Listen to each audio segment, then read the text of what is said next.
It was during this time that the modern humans began to take stage in world history. Early hominid species such as the Paranthropus and Homo erectus have been discovered in fossilic records, and it was during the lower Paleolithic period that they eventually disappeared, leaving the only fossilized records found belonging to the Homo erectus, an early form of bipedal or upright man. Homo erectus is a now extinct species that lived from the end of the Pliocene epoch until the later Pleistocene period, approximately 1.8 million years ago. This species originated in Africa, and during the ice-free period in the late Pleistocene migrated as far as India, China, and Indonesia. During this migration, humans interbred with other early archaic human forms already migrated out of Africa, which incorporated their genetic materials into the modern gene pool that can be found today. As our biological details evolved, so did our social development, and it is during this time that the earliest forms of hierarchy begin to take place. The only way we are able to understand the history of social development is through the evolution of communication. Without documentation, we cannot be certain as to what the people of early civilizations believed in or practiced. It is through this study that we discover the importance of symbols and the interpretations of this early form of writing. Before any system of writing was developed, early humans would draw pictures to explain ideas and concepts to one another. Many of these images can be found as cave drawings, in which several still exist to this day. These images offer an insight into the lives of the early people, and as many tribes and bands migrated, several systems of spoken language were developed as well. It is not until Sumeria, around the 30th century BC, when we see the first systems of writing developed, which were called cuneiform, essentially created from a system of pictographs. Cuneiform writing was eventually replaced by the Phoenician alphabet during the Neo-Assyrian Empire and became extinct by the 2nd century AD.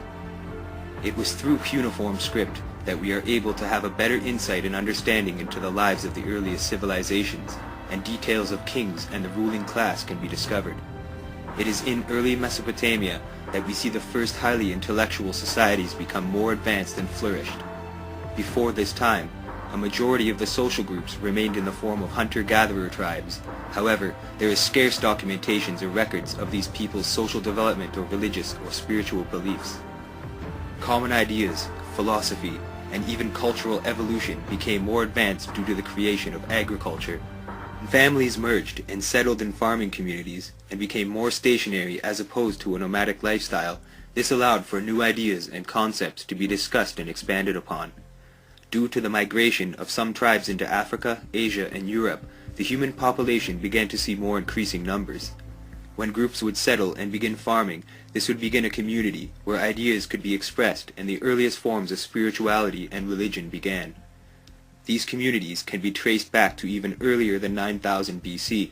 However, it is not until the Neolithic Revolution in the Fertile Crescent where we can begin to trace documentation of mankind's evolution and progress as a species. The Fertile Crescent, also known as the Cradle of Civilization, contains evidence of the first communities known to man, and is considered by many to be the starting point of modern evolution in history.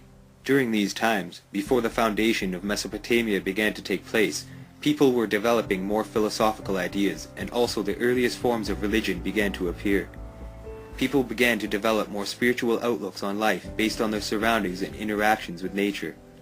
The living planet was something they felt quite an attachment to, which also gave them everything they needed to continue survival. Therefore, things like lakes and rivers, trees, plants, animals, the sun, moon, and stars were held in high regard. These people thought that there was something truly magical about the elements, including acts of natural occurrence such as storms, seasonal change, and rainfall. This formed what many would consider to be the earliest source of pagan beliefs, and is likely where the belief in animism took root as well. Animism is the belief that all things found on Earth, including trees, rivers, and even rocks and mountains, contain energy, or a soul, and that all things on the planet are connected and dependent on one another. Little is known about these early beliefs because at the time there was no system of documentation created. However, it is quite likely that these ideals were what began the earliest forms of religious beliefs and practices. Much of what might be referred to as religious belief was caused by mankind's natural intuitions to discover the world and make sense of things from a rational or scientific viewpoint. Things that could not be explained at the time, such as miracles, natural and supernatural phenomenon, and cosmic observations must have been seen as extraordinary or out of this world, and therefore the belief of there being a higher supreme being or creator became something that was widely accepted. It was likely the healers, shamans, chiefs, prophets, and soothsayers that passed down these early beliefs, which eventually developed into more complex systems of spirituality, and the worship of gods became more apparent and prominent. As agricultural communities continued to expand and larger centers of civilization began to appear, the discussion of these beliefs became more widespread and temples of worship began to show up throughout history. It is in Mesopotamia, dating back to 5400 BC, when we see common religious beliefs being practiced, and it is also where we discover the first systems of writing and cuneiform being used. These records and civilizations predate even Egypt in their antiquity. Mesopotamia is also the first place which kept records of their kings and rulers, just as in Egypt, which can be found in their hieroglyphs. It is through these records where we may begin to uncover the history of control, domination, and often corruption by the hands of the rulers of ancient kingdoms. Through warfare, many of these kingdoms expanded geographically and maintained control over the population. This method of expansion and domination is not so different from today's government systems. Every religion was created to guide the select groups of the masses. This entire system is like the Brave New World, where you have members of different ranks doing their job, from the highest class to the lowest class. Albert Pike, Grand Commander of the Scottish Rite of Freemasonry, Confederate military officer of the Civil War, on page 105 of Morals and Dogma, states the following: Masonry, like all religions, all the mysteries, Hermeticism and alchemy, conceals its secrets from all except the adepts and sages, or the elect, and uses false explanations and misinterpretations of its symbols to mislead those who deserve to be misled, to conceal the truth which it calls light from them, and draw to them away from it. Truth is not for those who are unworthy or unable to receive it, or would pervert it. So God himself incapacitates many men by color blindness to distinguish colors and leads the masses away from the highest truth, giving them the power to attain only so much of it as it is profitable for them to know. Every age has had a religion suited to its capacity. Upon further analysis into the origin of religious belief, we can confirm that indeed the first deities and gods to be worshipped were all based from nature and its terrestrial forces. As we follow the course of religious evolution, many of the earliest beliefs were expanded upon and became more and more complex. An example of this can be found in the instance of Sumerian beliefs spreading and influencing Akkadian, Babylonian, and Assyrian religious systems. In many cases, gods' names were kept the same, or a name was changed, but the attributes of the entity remained the same. Much of today's occult practice is based from these earliest forms of deity or god worship. One of the oldest city-states in the world, and likely the birthplace of organized religion, is the city of Eridu, which dates back to 5400 BC, and was founded in Syria in what is now Tel Abu Sharin in modern-day Iraq. According to the Sumerian king list, Eridu was named the first city of kingship, predating the Egyptian pharaoh list. Just as in the Bible, the lifespan of humans is separated by a great flood in what is known as the Sumerian deluge myth. In the beginning, humans lived far longer lives than what the average life expectancy is of modern humans. This is because some of the earliest deities or kings were demigods, or part human and part god. Many early religions share this belief, and as time passed, new religious tales were created, expanding from the earliest forms of spirituality created and known to mankind. According to the Sumerian king list, Eridu was founded by the god Enki, who is believed to have come from the Abzu, or the deep ocean, which was an aquifer from where all life on earth began. And Abzu, in Sumerian mythology, was the name for the temple of Enki in the city of Eridu. It was also known as the House of Cosmic Waters. Later, in Assyrian and Babylonian temples, Tanks which held holy water were also called absu. These were similar to the more modern washing pools found in Islamic mosques or baptismal water in Christian churches.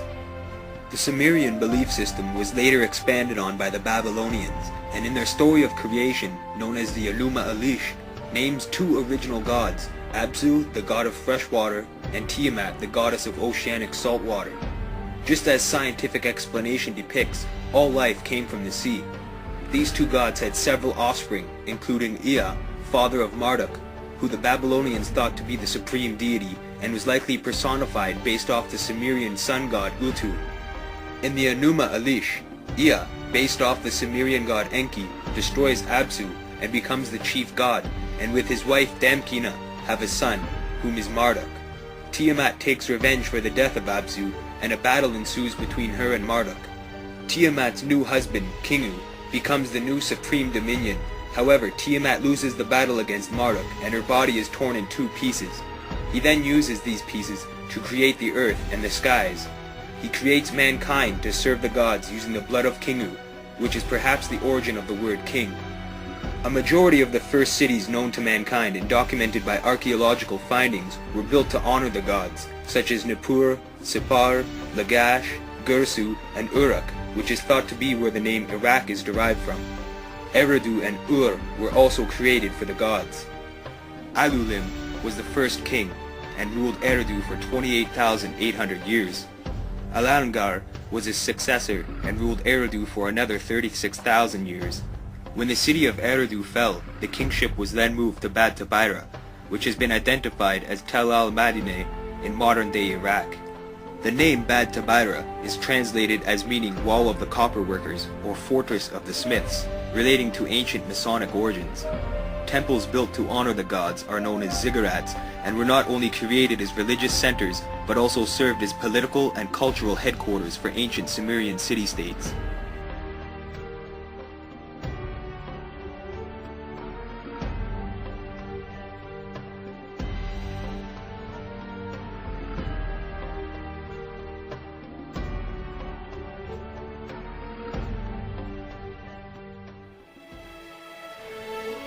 The archaeological excavations that year have been successful, as you will find out once you arrive and you see the discoveries for yourself. I'm not even going to attempt to describe what has been found within the ruins of Ur. Your mission will be to enter Ur and to help catalog and protect what the archaeologists have found. If I go to the ziggurat of Ur, this ancient land here. So here we have Ari Air Base, and it's an airport, military airport. The United States has taken it over since the first Gulf War in Iraq, and all of the town of Ur is what is contained inside. It's American run now. It's been American run since the first George Bush Gulf War. And it was attacked heavily then. They really fought for it during the first Gulf War. It was heavily damaged and stuff. And so they are fighting hard for it. So there must be something... And this is in the middle of nowhere. This is all alone. There isn't anything built near it that's modern. This is in the middle of a desert, and it's a giant old structure that's 4,000 years old. It's as if... It would be similar to us like putting, going to Egypt and then conquering the pyramids or something. There is our ziggurat from space. Oink. Isn't she beautiful? Now, her neighbor over here. Here it is. This is the house of Abraham. See how defined it is? How you can see this clearer than anything else? It's a view from the sky. It's been painted white so that you can see it. It's been preserved very well. It looks like it's got some kind of... It's different than everything else. I mean, this thing is so defined. When you look at this map, it stands out insanely. Like, look at the rest of these structures. Nothing. But the house of Abraham still stands. I mean, it stands beautifully, too. It's all arches. It's an incredible mansion. It just doesn't have a ceiling, the roof anymore. But everything else is intact. And here it is. So Abraham would have grown up looking at this ziggurat his whole life, he would have been aware of this, all of this stuff. So it's an interesting, this is where all of everything, all like Semite history and pre-Semite history goes on. This is where all religion is born on planet Earth, and our military has conquered it.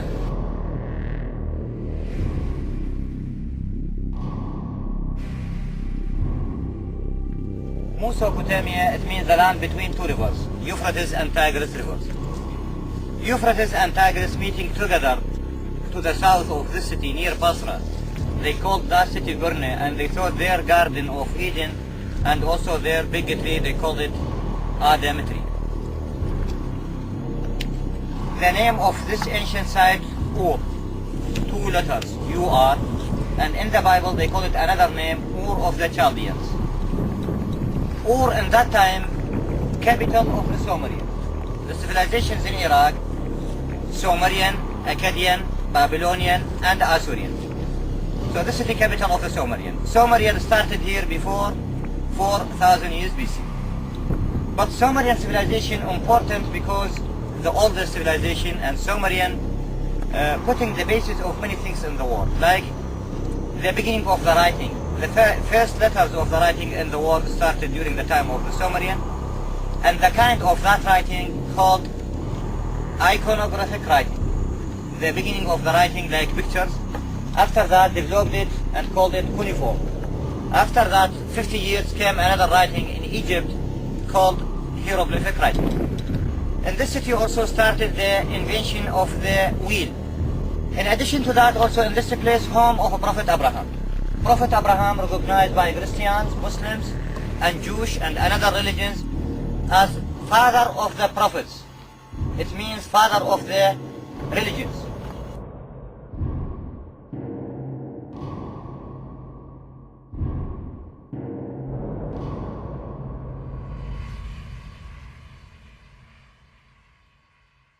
And typically where lines cross, where you have more than one line intersecting, temples were often built.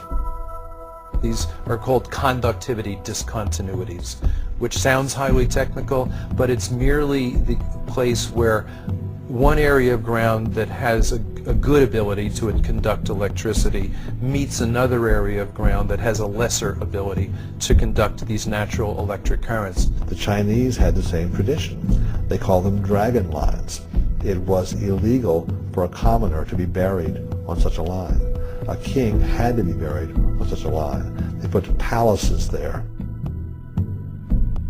There's a whole series of sacred sites that were always built on lines like this. This strip that stretches from Easter Island to Giza is actually part of a 25,000-mile long circle.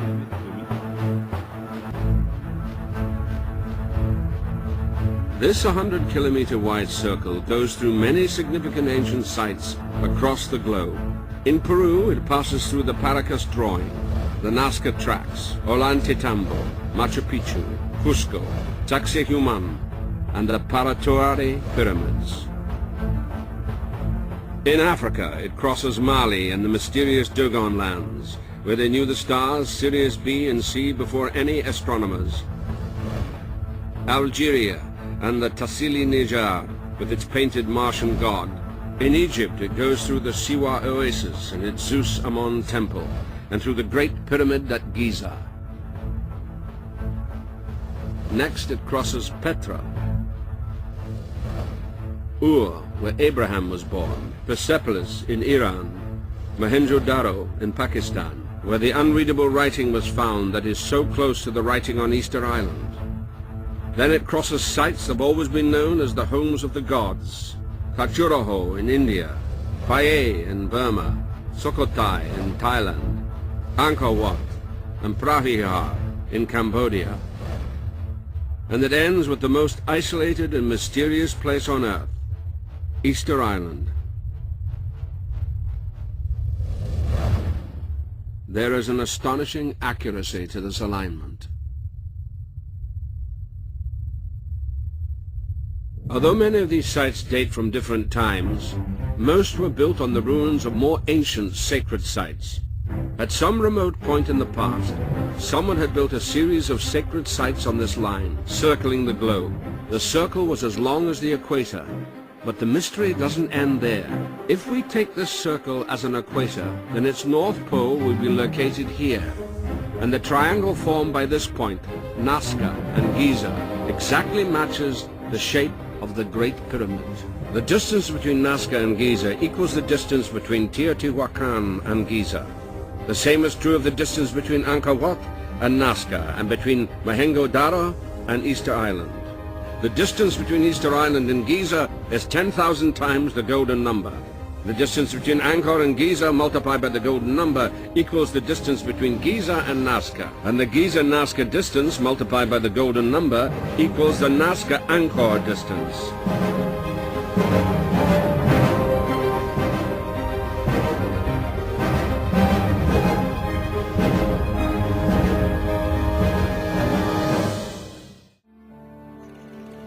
In 1859, an Englishman, John Taylor, discovered if you divided this dimension by this one, you got pi, the mathematical formula. This caused controversy at the time. Some people thought it was an accident.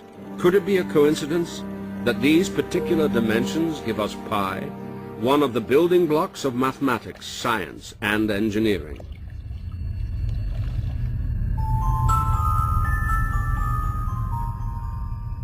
I asked my anonymous Egyptian researcher if he could explain why these dimensions were significant. Because the half perimeter is the biggest horizontal visible dimension, and its height is the biggest vertical invisible dimension.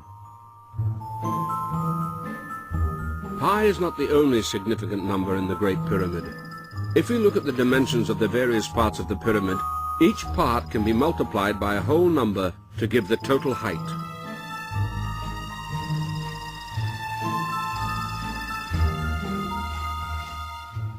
The surface of the four sides divided by the surface of the base equals the famous golden number, one of the key principles of aesthetics and design. The golden number is unique. These equations work with the golden number and only the golden number.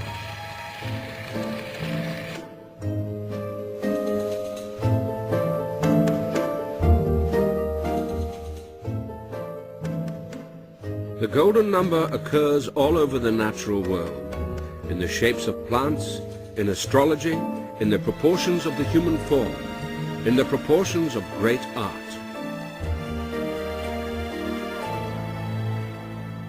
The golden number appears to be a constant in the universe.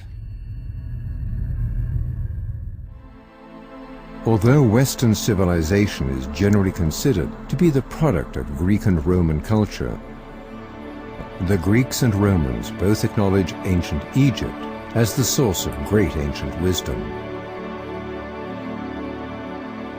A mysterious land of riddles whose secrets were considered the highest prize to some of the greatest minds in history.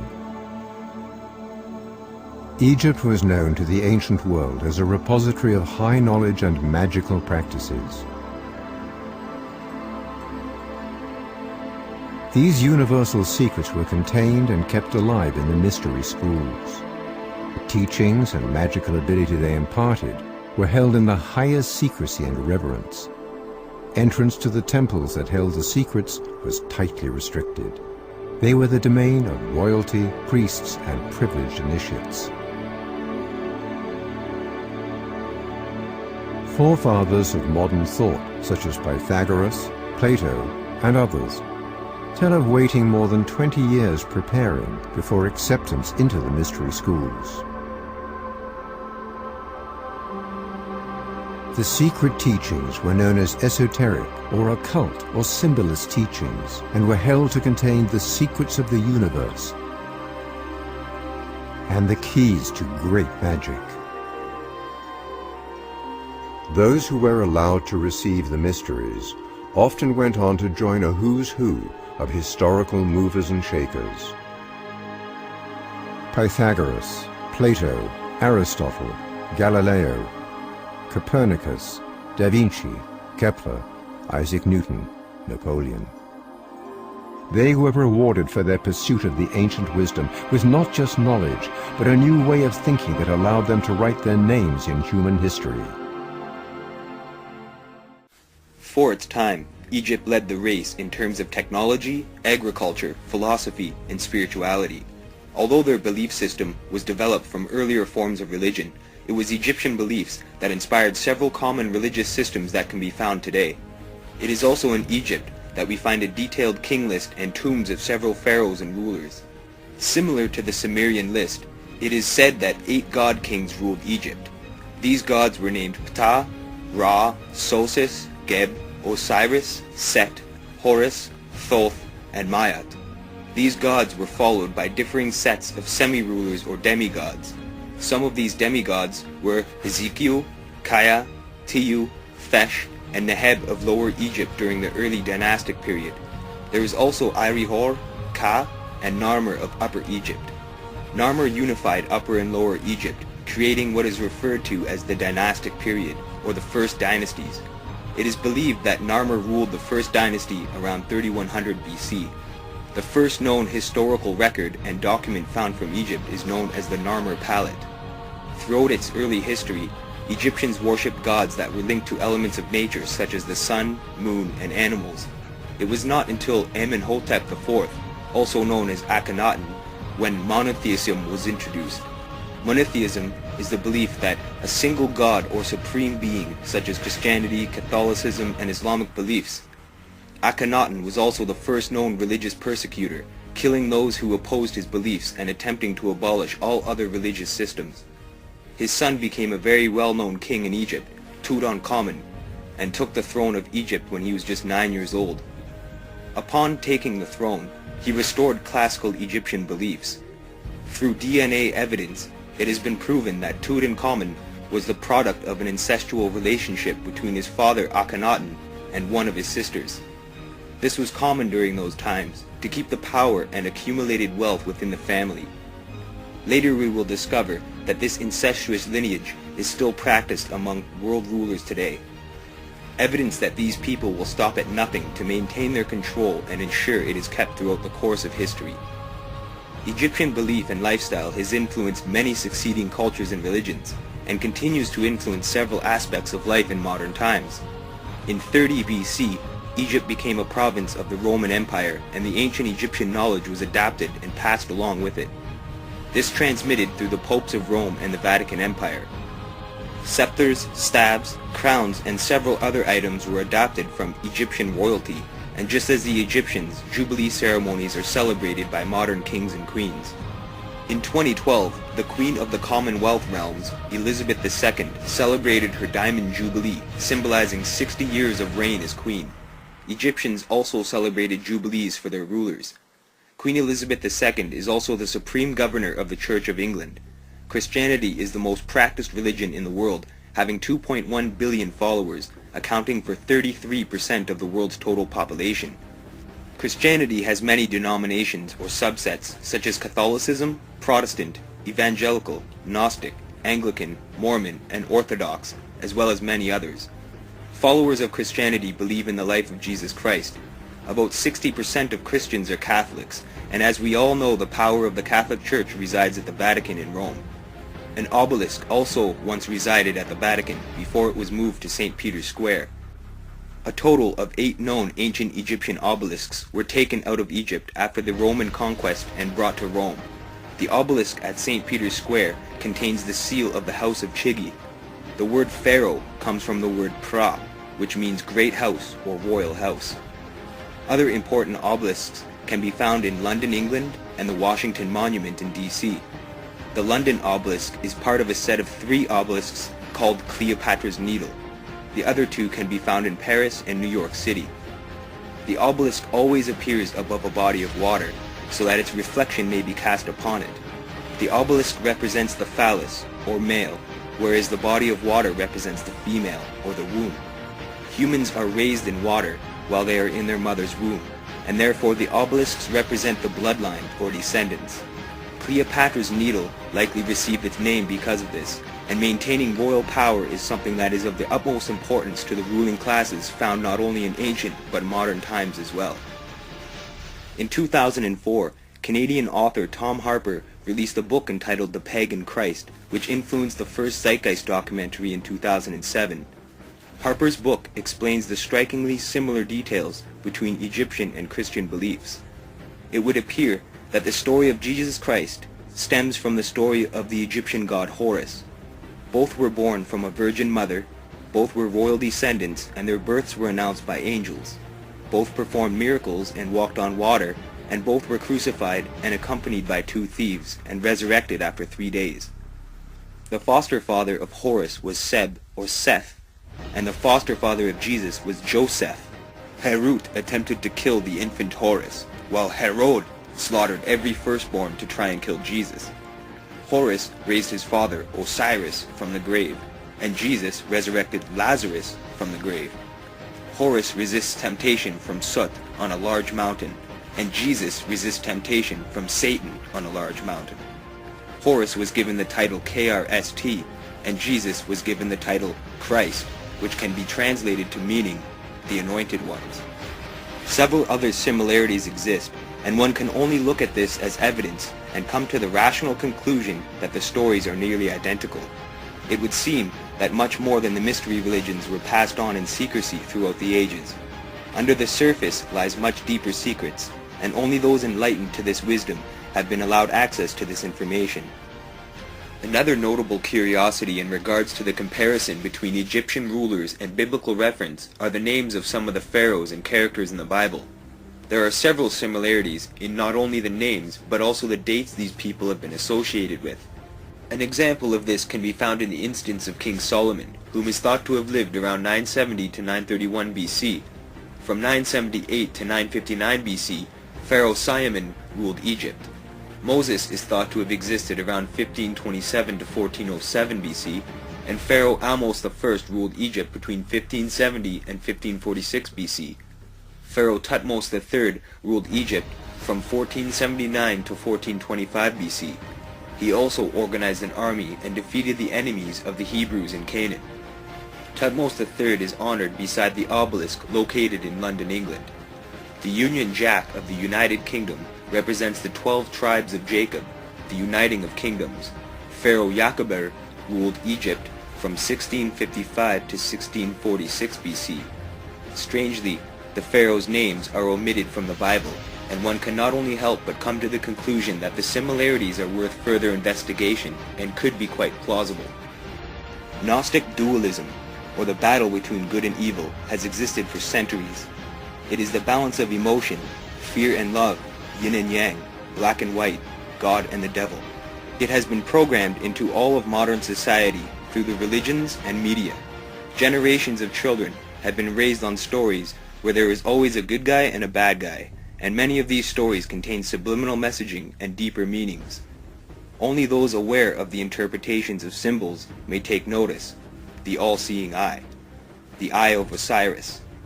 Once the blindfold has been removed, we become aware of the influence and intentions of this system. Is there a battle between good and evil happening on this planet? Has it already begun? Or is it time, waiting patiently for this looming confrontation to unfold and finally become apparent? The question remains, whose side are they on? Whose side are you on?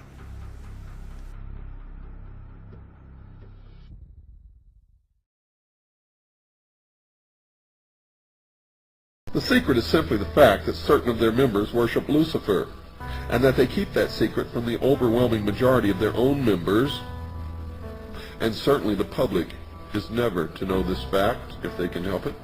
And the evidence to support that conclusion is ample, but only to one who cares enough to look for it. The problem with most people is they don't care enough to look for anything. So why the secrecy? The secrecy is because, folks, the real secret of Mystery Babylon is how to control everyone else. And if they reveal these secrets, they won't have the control, for it'll be in the hands of everyone. That is the greatest secret of the secret societies. And I can tell you now that most of us have been living in fantasy land for all of our lives. We don't even know anything near what the truth of any matter is, we must begin an honest search. Now Osiris has as a symbol an eye, and that eye, of course, is the sun. And this eye represents the son of the underworld. Quote, the arcana, defined as being a secret or hidden knowledge of the ancient mysteries, were never revealed to the profane, defined as those not initiated into the inner mysteries except through the media of symbols. You're going to find, folks, that symbols mean more than you will ever begin to understand unless you waded deep into the stream of the Mystery Babylon, as I have.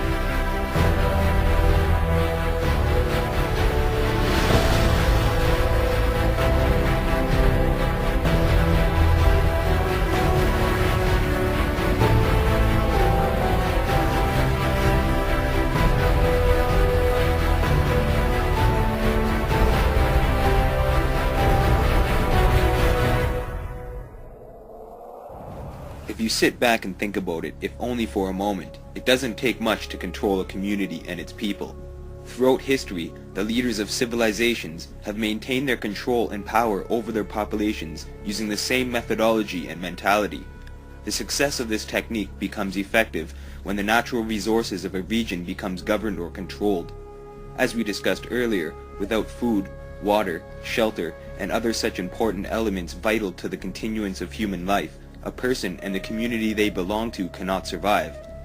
By taking away the things we need to survive, or controlling it, the ruling class are able to create a reality in where all people belonging to a community become dependent on them for their survival.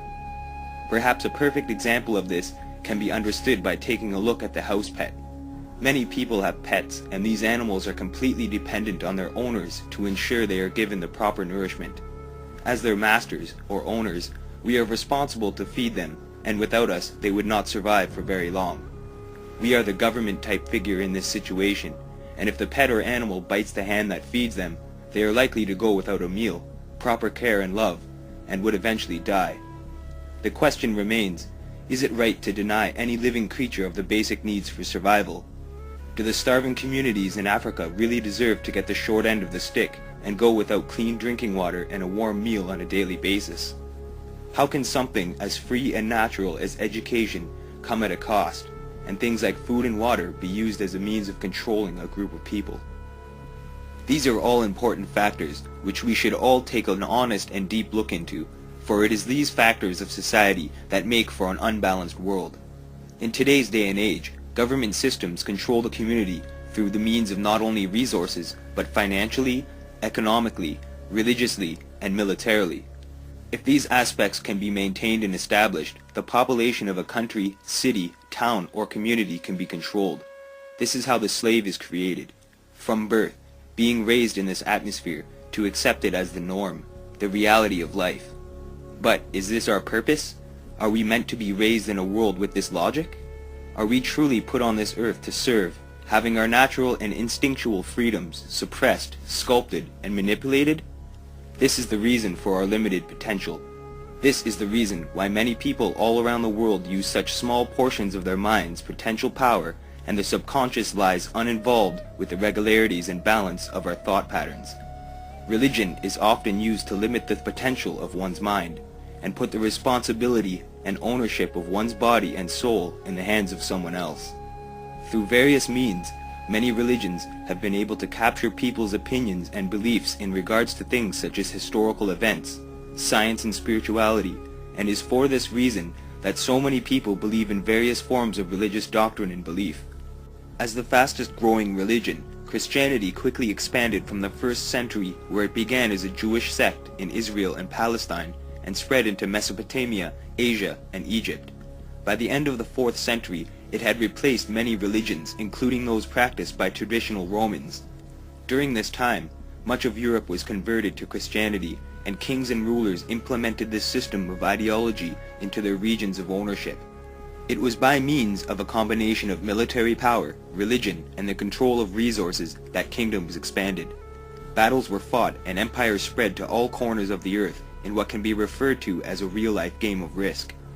It was during the Age of Discovery, in the year 1455, when a document was written by Pope Nicholas V called the Romanus Pontifex.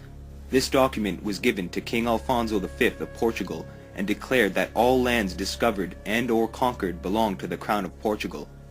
This document allowed for the colonization of many countries, resulting in the enslavement of the indigenous peoples of the Americas and the killing of any pagan believers or anyone whom the missionaries were not able to convert.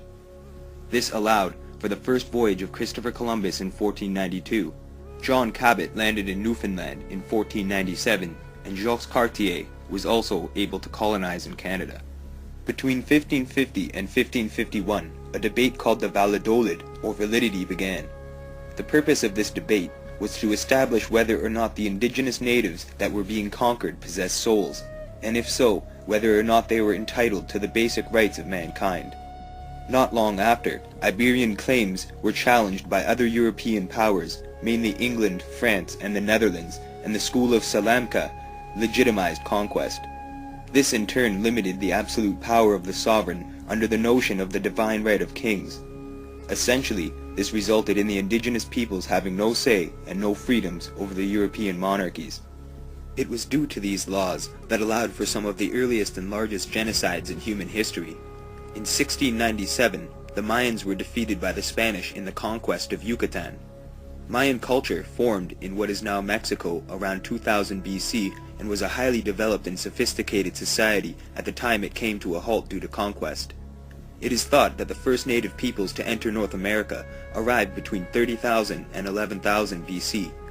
This is a large gap in time, however it is certain that by the time of colonization there were a large amount of civilizations and tribes in North America.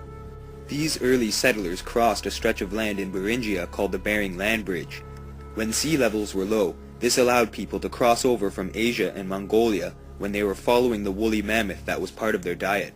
Some of the earliest tribes and cultures that are known to have become established include the eastern woodlands, such as the Ojibwa, Nipissing, Iroquois, and Algonquin peoples. Other early cultures include the Olmec and Mississippian cultures.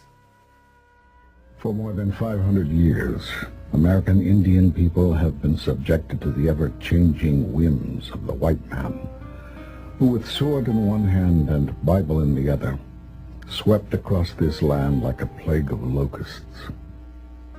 What the people of the United States did not know was that their so-called enlightened nation was setting an example that would be followed in the 20th century by some of the worst butchers known to man, including Adolf Hitler. In his biography of Hitler, John Toland wrote, "Hitler's concept of concentration camps as well as the practicality of genocide owed much, so he claimed, to his studies of United States history, and he often praised to his inner circle the efficiency of America's extermination by starvation and uneven combat of the red savages who could not be tamed by captivity." In their efforts to deal with the original inhabitants of this land, the European and then the American governments tried many different approaches. First they tried subjugation. Then when that failed, extermination. And when that wasn't totally successful, then came the reservations. And the land set aside for reservations in the 1800s was generally the most worthless land that could be found. Indians were relocated to these lands for as long as the grass grows and the rivers flow, unless, like in the Black Hills of South Dakota, valuable mineral resources are discovered on that land, and then the Indians are uprooted and relocated again.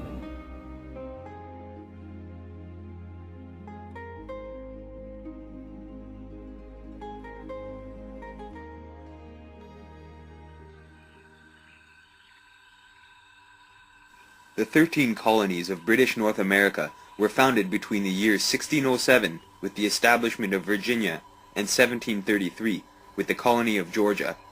The early settlers founded their colonies by route of the Atlantic coast and included Virginia, Delaware, Pennsylvania, Connecticut, New Jersey, Massachusetts Bay, Maryland, North and South Carolina, New Hampshire, Rhode Island, New York, the Providence Plantations, and Georgia. It was also during this time, in 1620, when the infamous Mayflower made its voyage to North American shores, containing English and Dutch separatists. The initial 13 colonies were part of a larger set of British American colonies which included land in Canada, and early settlers for the most part remained loyal to the Crown. To this day, land that went unclaimed by settlers in British America is called Crown land, which means that it belongs to the royalty of the British Empire. Crown land can still be found in countries like Canada, Australia, and New Zealand.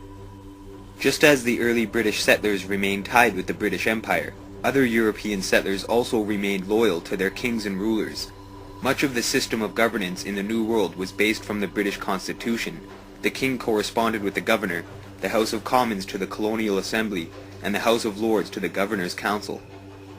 The codes of law followed by America's early inhabitants were drawn from English law. English common law is still practiced in Canada and most of the United States, and the face of royalty, which can still be found on Canadian currency, reminds us of the success of British conquest. The Queen's face appears on the largest number of various currencies in our planet's history. In 1765, when British Parliament asserted its authority to implement taxes, a series of American protests began, which in turn led directly to the American Revolution. To oppose these taxes, members of the Freemasons and Boston Tea Party dumped British tea into Boston Harbor because it contained a hidden tax that Americans refused to pay. The American Revolution began because of the dispute between political ideas and representation, republicanism, and several other politically motivated reasonings. It was not until 1776 when the 13 colonies declared independence as the United States of America during the reign of King George III. Several wars were fought during America's early European expansion, including one of the first global military wars, the 7 Years' War, between 1756 and 1763. This battle of risk involved the majority of the great powers at the time, including Britain in personal union with the House of Hanover from Germany and France, or the Bourbons. The conflict occurred because of conflicting interests in their colonial and trade empires. For the most part, Britain dominated. However, it would not be the last war fought for the sake of colonization. European intellects also made their voyage into the New World, or as it's referred to in Freemasonry, the New Atlantis. Many of these intellectuals followed beliefs such as the Enlightenment. Also known as the Age of Enlightenment or the Age of Reason, the Enlightenment is a cultural movement which began in 18th century Europe and made its way to the American colonies. Its purpose is to reform society using reason and advanced knowledge through science, as opposed to things such as superstition, revelation, religious traditions, and faith. It is essentially the anti-religion, which influenced the establishment of many secret societies and modern religions such as the Bavarian Illuminati, Scientology, and Satanism.